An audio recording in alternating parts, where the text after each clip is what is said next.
ধন্যবাদ সকলকে। আশা করি সবাই ভালো আছো। সবাই ভালো আছো তো আশা করি, নাকি? আচ্ছা, তো আজকে আমরা ফিজিক্স টুটা শিখবো আর কি। আমাদের সাবজেক্টটার নেম হচ্ছে ফিজিক্স টু। আমরা ফিজিক্স অলরেডি শিখে আসছি। এরই ধারাবাহিকতায় আমাদের ফিজিক্স টুটা আমরা ক্লাসটা নিব। তো ফিজিক্স টু এ যে ব্যাপারটা থাকে সেটা হচ্ছে গিয়ে আমাদের ফিজিক্স ওয়ানের কিছু ডাইভার্সিফাইড অপশন বা কিছু এক্সটেন্ডেড অপশনগুলো আমরা ফিজিক্স টুতে পাবো। তো ফিজিক্স একদম শুরু থেকে যদি শুরু করি, তোমাদের দ্বিতীয় পর্ব এবং তৃতীয় পর্ব উভয়েরই আমাদের বিভিন্ন ডিপার্টমেন্টের ক্রস ম্যাচ করে আমাদের সাবজেক্টগুলো আমরা লিস্টেড করছি। তার মানে তোমরা আশা করি এখানে সব গ্রুপের স্টুডেন্টরা এখানে জয়েন আসো। আর আমাদের ক্লাসগুলোর লিঙ্কগুলো আমাদের মানে টেলিগ্রাম গ্রুপে সেখানে হচ্ছে কি লিঙ্ক করা থাকবে, মানে মিটের লিঙ্কগুলো। আর এর ভিডিওগুলো, এর যে রেকর্ডেড ভিডিওগুলো, সেগুলো হচ্ছে কি তোমরা ফিজিক্স টু আমাদের যে গ্রুপটা আছে ফেসবুক গ্রুপ, সেখানে লিস্টেড আকারে থাকবে। আমরা খুব শীঘ্রই হচ্ছে কি আমরা সেটা প্লে লিস্ট করে দিব, যেটা তোমরা ফিচারডে পাবে। আরও কোনো যদি প্রবলেম থাকে সেটা অবশ্যই আমাদের সাথে যোগাযোগ করবে, আমরা এটা সলভ করে দেওয়ার চেষ্টা করব। প্রথমতই আমাদের ক্লাসে যদি শুরু করতে চাই, ফিজিক্সের বাংলা অর্থ যেটা বলি সেটা হচ্ছে পদার্থবিজ্ঞান। আমাদের পুরো বিশ্ব ব্রহ্মাণ্ড সবকিছু আসলে ম্যাটেরিয়ালস দিয়ে তৈরি, তাই না? ম্যাটেরিয়ালস দিয়ে তৈরি। যেমন তোমার আশেপাশে তোমার কাছে টেবিল আছে, চেয়ার আছে, কলম আছে, মার্কার আছে, কলম আছে, বই আছে। Everything is actually a matter, অর্থাৎ ম্যাটেরিয়ালস, অর্থাৎ প্রত্যেকটা জিনিসই আসলে একটা পদার্থ।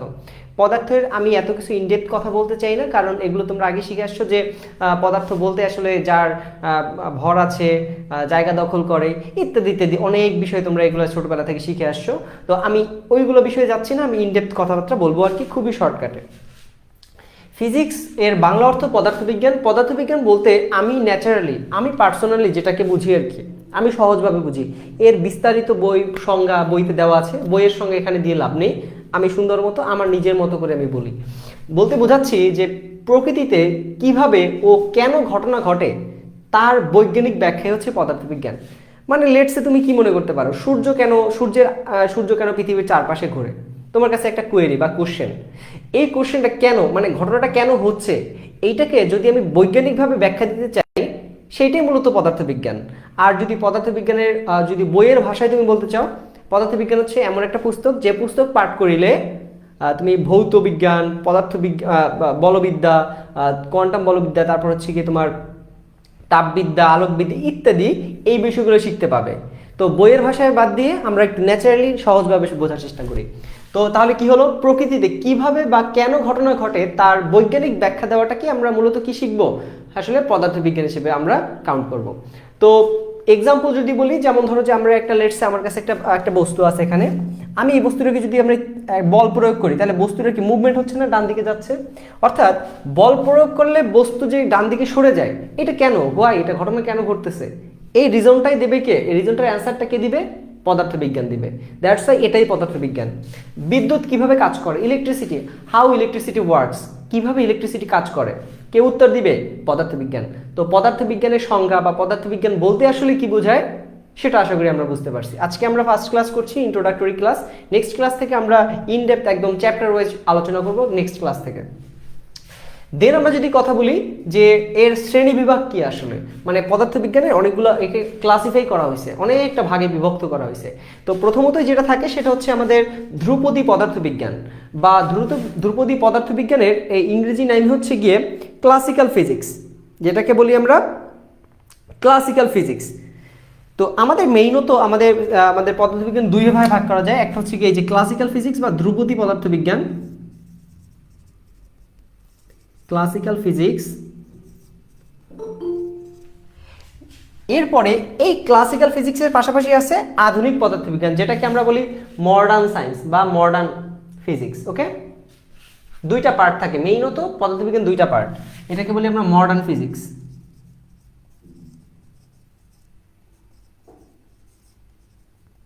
ওকে, মডার্ন ফিজিক্স। তাহলে পদার্থবিজ্ঞানের ভাগ কয়টা? দুইটা। প্রথমত যেটা থাকে সেটা হচ্ছে ধ্রুপদী পদার্থবিজ্ঞান, পরে যেটা থাকবে সেটা হচ্ছে গিয়ে মডার্ন ফিজিক্স বা আধুনিক পদার্থবিজ্ঞান। এখন এই ধ্রুপদী পদার্থবিজ্ঞান আসলে কি বোঝায়, কি মিন করে বা কি ডেরিফাই করে, কি ক্লারিফাই করে, সেটা হচ্ছে তোমরা দেখছো যে নিউটনীয় বলবিদ্যা শিখছো, নিউটনের 3টা ল আছে, সেই 3টা লকে আসলে ডিফাইন করে কে? Classical physics. ক্লাসিক্যাল ফিজিক্স বলতে বোঝায় যে জিনিসটা আমরা চোখে দেখতে পাই, মানে নিজের চোখে আমি ঘটনাটা দেখতেছি, এই সকল বিষয়াদি পদার্থবিজ্ঞানের যে শাখা আলোচনা করা হবে that's called classical physics or ধ্রুপদী পদার্থবিজ্ঞান। এই ধ্রুপদী পদার্থবিজ্ঞানকে আবার সাব টাইপ করা যায়, মানে সাবভাবে মানে উপবিভাগ করা যায়, উপপ্রকারভেদ, মানে এটাকে ক্লাসিফাই করা যায়, এটাকে আবার উপবিভাগ করা যায়। মানে ধ্রুপদী পদার্থবিজ্ঞানের আবার অনেকগুলো পার্ট আছে। প্রথমত যদি বলি বলবিদ্যা, নিউটনীয় বলবিদ্যা আমরা যেটাকে বলি আর কি, যেটাকে বলি মেকানিক্স, অ্যাকচুয়ালি যেটাকে আমরা মেকানিক্স বলে থাকি,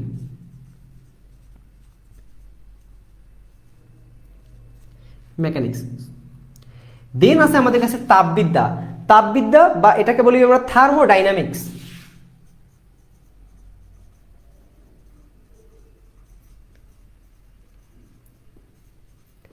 ওকে, দেন আছে আমাদের কাছে আলোকবিদ্যা, আলোকবিদ্যাকে যদি আমরা বলি সেটাকে বলি আমরা অপটিক্স। ওকে, এরপরে আছে আমাদের কাছে তড়িৎ ও চৌম্বকিত্ব বা ইলেকট্রিসিটি অ্যান্ড ম্যাগনেটিজম।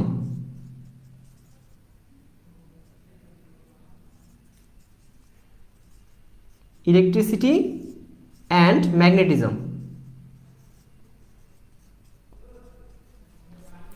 দেন আমাদের সর্বশেষ যেটা আছে সেটা হচ্ছে আমাদের শব্দবিদ্যা, বা এটাকে সাউন্ড বলতে পারি বা অ্যাকুইস্টিক্সও বলতে পারি, সাউন্ডও বলতে পারি, আইদার আমরা অ্যাকুইস্টিক্সও বলতে পারি। ওকে, সাউন্ড বলতে পারি। ওকে, তাহলে কয়টা পার্ট পেলাম আমরা? ধ্রুপদী পদার্থবিজ্ঞানের বলবিদ্যা পেয়েছি, তাপবিদ্যা পেয়েছি, আলোকবিদ্যা পেয়েছি, তড়িৎ ও চৌম্বকত্ব পেয়েছি, শব্দবিদ্যা পেয়েছি। তো এই 5টা ভাগে এটাকে বিভক্ত করা হয়েছে। ওকে, আর দেন যেটা আছে আমাদের কাছে সেটা হচ্ছে গিয়ে সবগুলো আমাদের শেষ পড়া।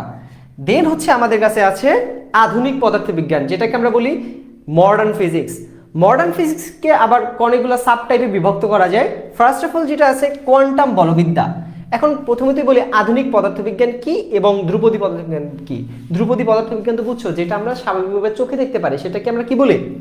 ক্লাসিক্যাল ফিজিক্স বা ধ্রুপদী পদার্থবিজ্ঞান। বাট যেটাকে আমরা চোখে দেখতে পারি না, যেমন আলো, আলোটাকে চোখে দেখা মানে চোখে দেখতে পারি, কিন্তু দেখো যে কোয়ান্টাম লেভেলে সব ঘটনাটা ঘটতেছে, যেমন ধরো যে অ্যাটম বোম বিস্ফোরিত হচ্ছে, ইউরেনিয়ামের ভাঙন দেখা যাচ্ছে আমাদের, তারপরে হচ্ছে লেটসে সেখানে ক্যাথোড রশ্মি মানে এক্স রে দেখা যাচ্ছে, এক্স রে আছে। তো যেগুলো আমরা স্বাভাবিক চোখে দেখতে পারি না সেগুলোকে মূলত আমরা মডার্ন ফিজিক্সের আন্ডারে নিয়ে আসি। মানে আণবিক বা অ্যাটমিক লেভেলে যে ঘটনাবলী ঘটে ফিজিক্সের সেটাকে আমরা আধুনিক পদার্থবিজ্ঞান বলি। এটা আধুনিক কেন নাম দেওয়া হয়েছে? কারণ এই সম্পর্কে টার্মিনোলজিগুলা পূর্বে ছিল না, মানে অনেক আগে এই জিনিসগুলো ছিল না। টার্মিনোলজিগুলো খুব মডার্ন ভাবে আসছে, মানে খুবই আধুনিক বা বর্তমানে আসছে, পূর্বে এগুলো ছিল না। এটা মূলত আইনস্টাইন বা তারা মূলত এই মডার্ন ফিজিক্স তারাই মূলত ওই টাইম থেকে আর কি শুরু হয়েছে। তো প্রথমেই আছে কোয়ান্টাম বলবিদ্যা বা কোয়ান্টাম ফিজিক্স আমরা বলতে পারি। দেন হচ্ছে আমাদের আপেক্ষিকতা তত্ত্ব বা রিলেটিভিটি বা theory of relativity. Theory of relativity জনককে জানি আমরা আলবার্ট আইনস্টাইন। তো এগুলো আমরা শিখবো, সামনে আছে আমাদের কাছে। দেন আছে আমাদের পারমাণবিক পদার্থবিজ্ঞান বা অ্যাটমিক ফিজিক্স। ওকে, তো এইগুলো হচ্ছে গিয়ে আধুনিক পদার্থবিজ্ঞানের সাব টাইপ। আরও একটা টাইপ আমাদের কাছে আছে, বাট ওইটা আমাদের পড়ার জিনিস না, বা পার্টিকেল ফিজিক্স বলি আমরা, ওইটা নাই তোমাদের পড়াশোনায়, সেই জন্য আমি এটাকে ইনক্লুড করি নাই। ওকে, তো এই বিষয়গুলো তোমাদের কি আছে এই ফিজিক্সের আন্ডারে পড়তেছে। ওকে, তো এর ভিতরে ফিজিক্স অনে তোমরা অলরেডি পদার্থবিজ্ঞান এর ভিতরে বলবিদ্যা তোমরা কমপ্লিট করে আসছো, এটা তোমাদের ফিজিক্স অনে ছিল। দ্বিতীয়ত শব্দবিদ্যা সাউন্ড, এটাও তোমরা কমপ্লিট করে আসছো। তাহলে বাকি রইল কি? বাকি রইল আমাদের তাপবিদ্যা, বাকি রইল আমাদের আলোকবিদ্যা, তড়িৎ ও চৌম্বকত্ব এবং পুরা আধুনিক পদার্থবিজ্ঞান। তার মানে এই 4টা পার্ট, তাপবিদ্যা, আলোকবিদ্যা, তড়িৎ চৌম্বকত্ব এবং আধুনিক পদার্থবিজ্ঞান, এই 4টা পার্ট আমি তোমাদের শিখাবো। ওকে, আমি তোমাদের এই 4টা পার্ট শিখাবো। আমি তোমাদেরকে এই 4টা পার্টের ক্লাসিফাইড আকারে তোমাদের বইয়ে যে কটা চ্যাপ্টার আছে সেগুলোকে আমি সাজিয়ে রাখছি। আমি তোমাদেরকে দেখাবো যে কোন চ্যাপ্টারগুলো কিভাবে আমি ডেরিভাই করব, তোমাদের শিখাবো। প্রথমতই আমি শুরু করব তাপবিদ্যা দিয়ে, যেটা এখানে তাপবিদ্যা আকারে আছে। ওকে, তাপবিদ্যার প্রথমেই আছে থার্মোমিতি। থার্মোমিতি মানে কি? থার্মোডাইনামিক্সের একটা অন্যতম টার্মস হচ্ছে বা পার্ট হচ্ছে থার্মোমিতি। থার্মোমিতিতে মূলত আমাদের একটা একটা তোমার গায়ে মানে আমরা তাপ ও তাপমাত্রা নিয়ে কথাবার্তা বলছি। আমি অলরেডি তোমাদের একটা ভিডিও দিয়েছি, একটা একটা হচ্ছে কি অ্যানিমেশন ভিডিও, তোমরা সেখান থেকে তাপ ও তাপমাত্রার বেসিক যে কনসেপ্টটা সেটা তোমরা শিখে আসতে পারবে। আশা করি তোমরা নেক্সট ক্লাসে, যখন আমরা নেক্সট ক্লাসে শুরু করবো তাপমিতি দিয়ে, সেখানে তোমরা এই ভিডিও দুইটা আগে থেকে দেখে আসবা। ওকে, আচ্ছা, প্রথমত তাহলে থার্মোমিতি, সেখানে তাপ এবং তাপমাত্রার ডিফারেন্সটা বলা আছে। তাপমাত্রা বলতে বোঝায় তাপ যে আছে, তাপ মানে কি, তাপমান হচ্ছে গিয়ে সহজভাবে যদি বলি, দেখো তোমার কাছে এখন বর্তমানে কি মোটামুটি মানে আবহাওয়াটা কি আমাদের মোটামুটি গরমও না ঠান্ডাও না, নাতিশীতোষ্ণ অবস্থায় আছে। আবার যদি গরমকালে চিন্তা করো তাহলে কি আবহাওয়াটা গরম থাকে না, তাহলে তোমার কাছে কি মনে হয়, উফ আবহাওয়াটা খুবই গরম। আবার যদি খুবই ঠান্ডা থাকে তাহলে কি মনে হয়, ইটস সো কোল্ড, মানে খুবই ঠান্ডা তোমার কাছে মনে হচ্ছে, তাই না? তার মানে দেখো ঠান্ডা বা গরম তোমার কাছে লাগতেছে, সেটা তুমি ফিল করতে পারছো তোমার ত্বকের মাধ্যমে বা বিভিন্ন ওয়েতে ফিল করতে পারতেছো। তার মানে তাপ হচ্ছে এমন একটা বিষয় যেটা তোমাকে ঠান্ডা বা গরমের অনুভূতি জায়গায়, মানে ঠান্ডা নাকি গরম সেটা অনুভূতি দেখানোর যে ওয়ে বা বোঝার যে ওয়ে, সেটাই হচ্ছে তাপ। মানে তাপ তোমাকে ঠান্ডা এবং গরমের অনুভূতি দিবে। ওকে, আর একটা জিনিস আছে তাপমাত্রা। তাপ এবং তাপমাত্রা কিন্তু ডিফারেন্স, অর্থাৎ তোমার প্রশ্নে আসতে পারে ডিফারেন্সেস বিটুইন হচ্ছে কি হিট অ্যান্ড টেম্পারেচার, অর্থাৎ তাপ ও তাপমাত্রার পার্থক্য। তাহলে তাপটা কি আমি বুঝাইতে পারছি। এখন আমি যদি বলি তাপমাত্রা আসলে কি, তাপমাত্রা আমরা প্রকাশ করি হচ্ছে সেলসিয়াস, ফারেনহাইট, কেলভিন, রোমার, র্যাঙ্কিনের মাধ্যমে। বিষয়টা কি, এগুলো একটা স্কেল। মানে তোমার বাসা বাড়িতে যখন তোমার কাছে জ্বর আসে তোমার শরীরে, তখন তুমি একটা একটা কাচের একটা স্কেলের মতো তোমার কাছে থাকে না, কাচের একটা মানে তোমার এটাকে বলা হচ্ছে থার্মোমিটার বলো, তাই না? থার্মোমিটার আছে, থার্মোমিটার দিয়ে তুমি তাপমাত্রা মাপো। অর্থাৎ তাপমাত্রা যে মাপবা, সেই মাপার যন্ত্রটা হচ্ছে গিয়ে তাপমাত্রা। মানে তাপমাত্রা, তাপ যেটা দিছো সেইটা মাপার জন্য যে সকল যন্ত্রপাতি তুমি ব্যবহার করতেছো সেটা হচ্ছে তাপীয় স্কেল। ওকে, অর্থাৎ তাপমাত্রা সহজভাবে যদি বলি, তাপমাত্রা যেটা দিয়ে মাপবা তুমি, সেটাই হচ্ছে মূলত তাপমাত্রা। মানে কতটুকু তোমার কাছে গরম লাগছে, আবার কতটুকু তোমার কাছে ঠান্ডা লাগছে। যেমন যদি বলি আমি, ধরো যে আমাদের নিউ ইয়র্ক বা হচ্ছে গিয়ে ইউএসএ, সেখানে কিন্তু বরফ পড়ে, তাই না?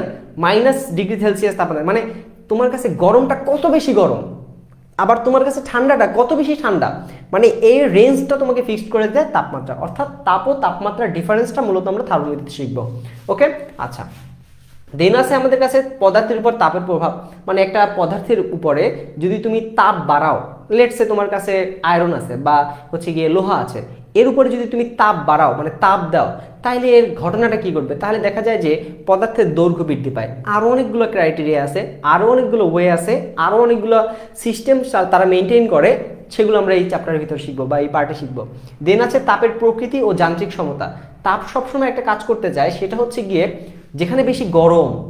দেখো তুমি যদি চিন্তা করো যে একটা একটা গরম একটা বালতির ভিতরে গরম পানি রাখছো তুমি, এর ভিতরে তুমি যদি বরফ ঢেলে দাও, তাহলে কি করবে? বরফটা দেখবা যে গলে যাচ্ছে, আর এই যে ঠান্ডা পানিটা, আমাদের গরম পানিটা, সেটা কিন্তু ঠান্ডা হয়ে যাচ্ছে, তাই না? অর্থাৎ তাপ একটা কাজ করতে চায়, সে যেখানে তাপমাত্রা বেশি, অর্থাৎ উচ্চ তাপমাত্রা থেকে সে অলওয়েজ নিম্ন তাপমাত্রার দিকে যাইতে চায়। এইটা হচ্ছে তাপের কিছুটা ধর্ম। তো এই চ্যাপ্টারে তাপের প্রকৃতি ও এই যান্ত্রিক সমতা, অর্থাৎ তাপ কতটুকু বর্জন করছে আবার তাপ কতটুকু গ্রহণ করছে, এইটার সাথে আমরা রিলেশন মেক করব এই চ্যাপ্টারে। ওকে, আচ্ছা, দেন আমাদের কাছে সর্বশেষ এই তাপবিদ্যার যে পার্টটা আছে আমাদের কাছে, সেটা হচ্ছে তাপ গতিবিদ্যার দ্বিতীয় সূত্র। থার্মোডাইনামিক্সের দুইটা রুলস আছে, একটা হচ্ছে থার্মোডাইনামিক্সের ফার্স্ট ল এবং আছে সেকেন্ড ল। আমরা মূলত একটা সেকেন্ড লটা শিখবো।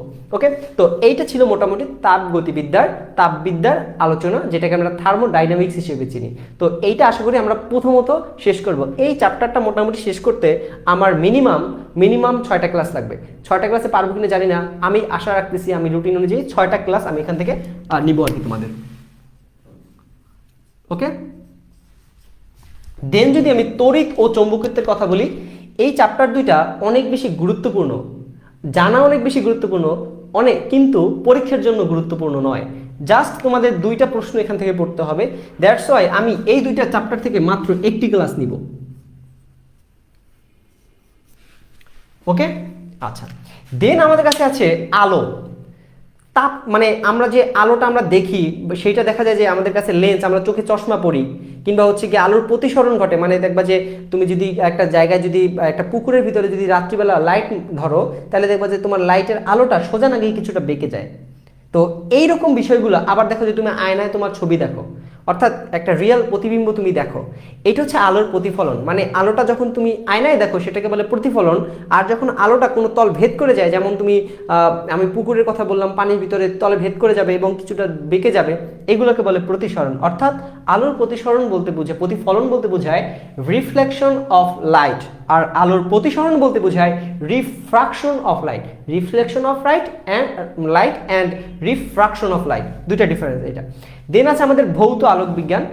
ভৌত আলোক বিজ্ঞানে মূলত আমাদের কাছে ক্যাথোড রশ্মি, তারপরে হচ্ছে গিয়ে রঞ্জন রশ্মি, বা হচ্ছে গিয়ে আমাদের কিছু ডাইভার্সিফাইড, বা হচ্ছে গিয়ে তোমাদের বিচ্যুতি, বা হচ্ছে গিয়ে ব্যতিচার, এই বিষয়গুলো নিয়ে কথাবার্তা বলা হয়েছে, যেগুলো মোটামুটি অনেক কাজে লাগে। যেমন ধরো যে আমাদের গিটারের টিউনিংগুলা কিভাবে কি হয়, বা বাঁশির ফ্লুইডগুলো কিভাবে, মানে ফ্লুইড বা বাঁশি কিভাবে বাজে, এগুলো কিভাবে সুর তাল চেঞ্জ করা হয়, এগুলো মূলত এই ভৌত আলোক বিজ্ঞানের মানে মানে মানে এই টাইপের জিনিসপত্রগুলো, মানে আলোটা এক জায়গা থেকে পাস করলে মানে ওয়েভের মতো কিভাবে কাজ করে, সেইগুলো মূলত এখানে আলোচনা করা হয়েছে।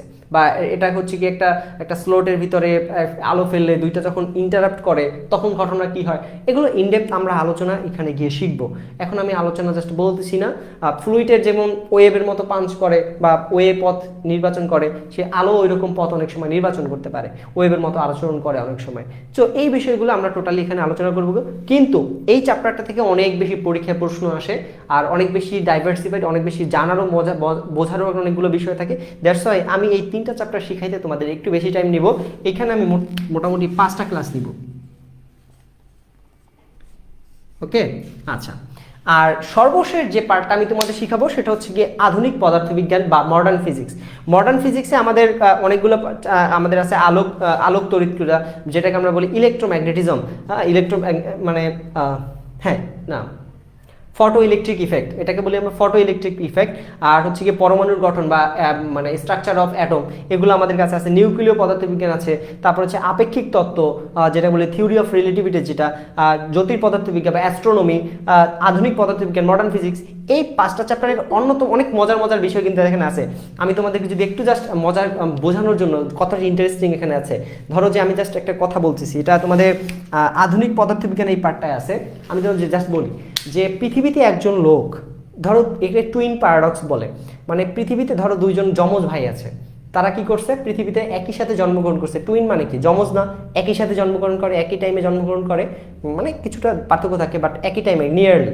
তো জন্মগ্রহণ করছে, একজন লোক শিক্ষা করছে, একজন ভাই কি করছে, সে মহাকাশে গেছে, অনেক দ্রুত জানে, মানে অনেক স্পিডে যে সকল মহাকাশযান ঘুরে পৃথিবীর বাইরে চলে যায়, বিভিন্ন মহাকাশে বিভিন্ন গ্রহ নক্ষত্র দেখতে যায়।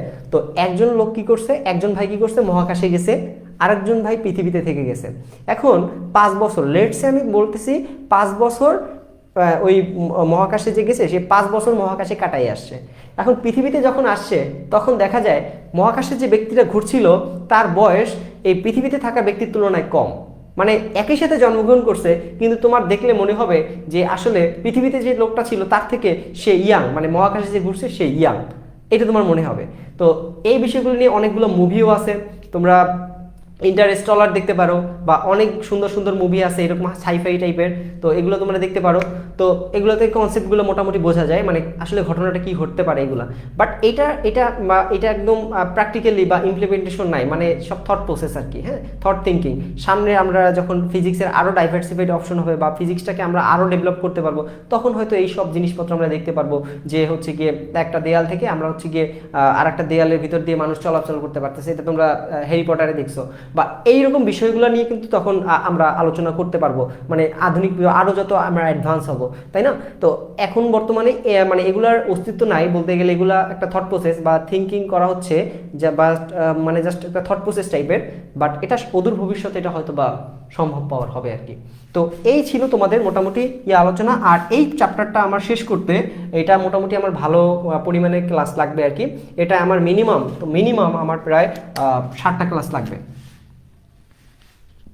বা 60টা ক্লাস লাগবে। তার টোটাল ক্লাস হলো কয়টা, 6টা, 1টা, 5টা এবং 7টা, তার মানে 12 এবং 7 কত, 12 এবং 7 প্রায় হচ্ছে গিয়ে তোমার 21টার মতো আমার টোটাল ক্লাস লাগবে। ওকে, এই ক্লাসগুলোতে আমরা মোটামুটি আমাদের ফিজিক্স 2 পার্টটা শেষ করার চেষ্টা করব। তো সবাই একটু ক্লাসে ঠিকমতো উপস্থিত থাকবে, এটাই হচ্ছে কথা। মোটামুটি এই ছিল আমাদের আজকের ইন্ট্রোডাক্টরি ক্লাস।